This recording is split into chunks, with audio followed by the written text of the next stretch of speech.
গ্রামের পর গ্রাম বুলডোজার দিয়ে ভেঙে দেওয়া, মসজিদ মন্দির ভেঙে দেওয়া, মা বোনেদের ইজ্জত নিয়ে ছিনিমিনি খেলা করা, এক ভয়ঙ্কর পরিস্থিতি গোটা দেশ জুড়ে চলছে। তাই বিজেপির দোসর আইএসএফ তাকে রুখতে হবে, এই শপথ আমাদের সকলকে নেওয়া উচিত। আপনারা সবাই জানেন যে এরা কত নোংরা প্রকৃতির মানুষ। এরা আমাদেরকে বিভিন্ন ধরনের সমাজবিরোধী ক্রিমিনাল অনেক কিছু বলে। এরা আমাদের সম্পর্কে কুরুচিকর গান তৈরি করে, যেটা কোনো সভ্য সমাজ, নম্র সমাজ, কোনো ভদ্র সমাজ, কোনো শিক্ষিত সমাজ এই ধরনের নোংরা খেলা, নোংরামো কেউ করতে পারে না। আসলে নেতা যেমন তার কলেমানগুলো তেমন, এটাই হচ্ছে মূল বিষয়। আমি যদি প্রশ্ন করি নওশাদ সিদ্দিকীকে যে এই মুহূর্তে দাঁড়িয়ে আপনি আমাকে নটোরিয়াস ক্রিমিনাল বলেন, নটোরিয়াস ক্রিমিনাল তো আপনি। যখন আমি মনোনয়নপত্র জমা দিলাম, সেই মনোনয়নপত্রে দুটি কলম থাকে। একটা কলমে লেখা থাকে আপনার নামে কত কেস আছে, তার সেকশন কত, 1, 2, 3, 4 করে লিখতে হয়। দ্বিতীয় কলমটা থাকে যে আপনি কোনো কনভিকশন, কোনো সাজাপ্রাপ্ত আসামি কিনা। আমি দুটি জায়গায় দুটি কলমের পাশে নট অ্যাপ্লিকেবল, অর্থাৎ আমি কোনো কেসের সঙ্গে যুক্ত নয়, কোনো সাজার সঙ্গে যুক্ত নয়, কোনো কিছুতেই যুক্ত নয়। আমি লিখেছি আমার রাজনৈতিক জীবনে আমি কোনো কেসও খাইনি, কোনো লোকাবে যাইনি, কোনো জেলে যাইনি। আমার রাজনৈতিক জীবনে কখনো পুলিশ আমাকে ডাকেনি। কিন্তু আপনি আমাকে যখন গালাগালি করছেন, একবার আয়নাতে মুখটা দেখুন। আপনার নামে 17খানা কেস। এই 17খানা কেসের মধ্যে প্রথম কেসটা আছে ধর্ষণ। আপনার প্রথম কেসটা আছে ধর্ষণ, সেকশন 376। কেস করেছে কে? বিলকিস, যাকে 3 বছর ধরে তাকে ব্যবহার করে, তার শরীর, তার মন, তার দেহ সবকিছু ব্যবহার করেছেন। তারপরে তাকে ছুঁড়ে ফেলে দিয়েছেন, যাকে বলা হয় ইউজ অ্যান্ড থ্রো। দ্বিতীয় কেস 302 মার্ডার। রাজু নস্কর সেই খুনের আসামি আপনি। এখনো পর্যন্ত 3টে ছেলে তারা জেলে আছে, আপনি বাইরে বহাল তরিয়াতে ঘুরে বেড়াচ্ছেন। সেকশন 302। 3 নম্বর কেস 307, পুলিশের মাথায় লাঠি মারা, তাদেরকে রক্তাক্ত করা, এটা হলো 307। 4 নম্বর কেস 436, পুলিশের গাড়িতে আগুন জ্বালানো থেকে শুরু করে আরো অবৈধ কাজ, এবং এই করে 17খানা কেস আপনার আছে।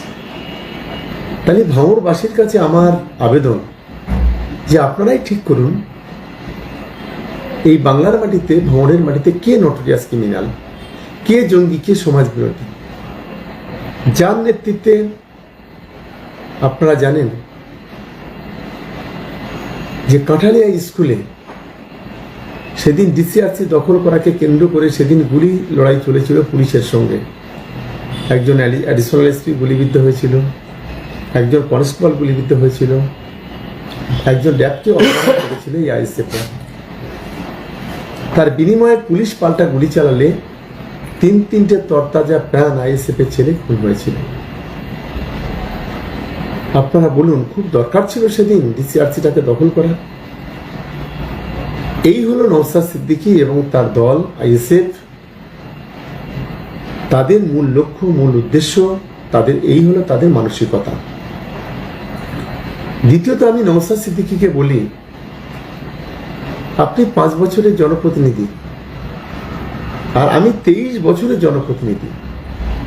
আমি 5 বছর পঞ্চায়েত পরিচালনা করেছি, 8 বছর পঞ্চায়েত সমিতির সভাপতি ছিলাম, পঞ্চায়েত সমিতি পরিচালনা করেছি, 10 বছর ক্যানিং পূর্বের এমএলএ। আমি বিধানসভার 3টে স্ট্যান্ডিং কমিটির চেয়ারম্যান ছিলাম। আমি দক্ষিণ 24 পরগনা জেলার আইসিডিএস এর ভাইস চেয়ারম্যান ছিলাম। আমি সুন্দরবন ডেভেলপমেন্ট বোর্ডের ভাইস চেয়ারম্যান।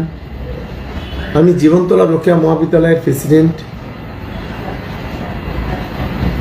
এটা আপনারা অনেকেই জানেন, এই জায়গাগুলোতে ছিলেন। আমার 23 বছরের রাজনৈতিক জীবনে, 28 বছরের রাজনৈতিক জীবনের 23 বছর জনপ্রতিনিধি, আমি 23 বছর দুপুরে কোনোদিন ভাত খাইনি ক্যানিং পূর্বের মানুষের জন্য। সকাল 7টা থেকে রাত 12টা পর্যন্ত অক্লান্ত পরিশ্রম করেছি, দলের জন্য পরিশ্রম করেছি। কারণ আমি ভেবেছিলাম ক্যানিং পূর্বের মানুষ তাদের উজাড় করা বুক ভরা ভালোবাসা দিয়ে আমাকে কখনো পঞ্চায়েতে পাঠিয়েছে, কখনো সমিতিতে পাঠিয়েছে, কখনো সভাপতি করেছে, আবার কখনো এমএলএ করেছে, পশ্চিমবঙ্গের আইনসভায় পাঠিয়েছে। তাই ক্যানিং পূর্বের মানুষের সেই ভাবনাকে সম্মান দেওয়ার জন্য টানা 23 বছর মানুষের জন্য কাজ করেছি। আজ আমি গর্ববোধ করি যে ক্যানিং পূর্বে আজকের উন্নয়নের নিরিখে আমরা অন্যান্য বিধানসভা চাইতে অনেকটা এগিয়ে। আমার 23 বছরের রাজনৈতিক জীবনে কোনোদিন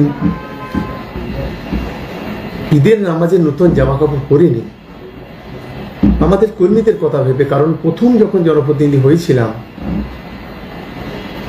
সেদিন আমি যখন নামাজ পড়তে গিয়েছিলাম, নামাজে দেখলাম 70% মানুষ যারা আছে তারা পুরনো জামা কাপড় গায়ে দিয়ে তারা আমাদের দিকে তাকাচ্ছিল। সেদিন মসজিদে বসে বসে নিয়ত করি যে যতদিন অন্তত রাজনীতি করব ততদিন অন্তত নতুন জামা পরে ঈদের নামাজ পড়ব না। আজ পর্যন্ত পড়িনি।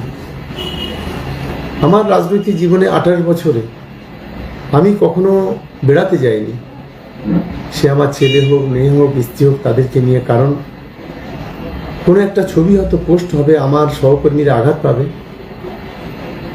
তাদের কথা ভেবে আমি কোনোদিন বেড়াতেও যাইনি। আজকে নওশাদ সিদ্দিকী, তুমি একটা 4 পয়সার নকুল দানা, একটা পাগলের মূল্য আছে তো তোমার কোনো মূল্য নেই।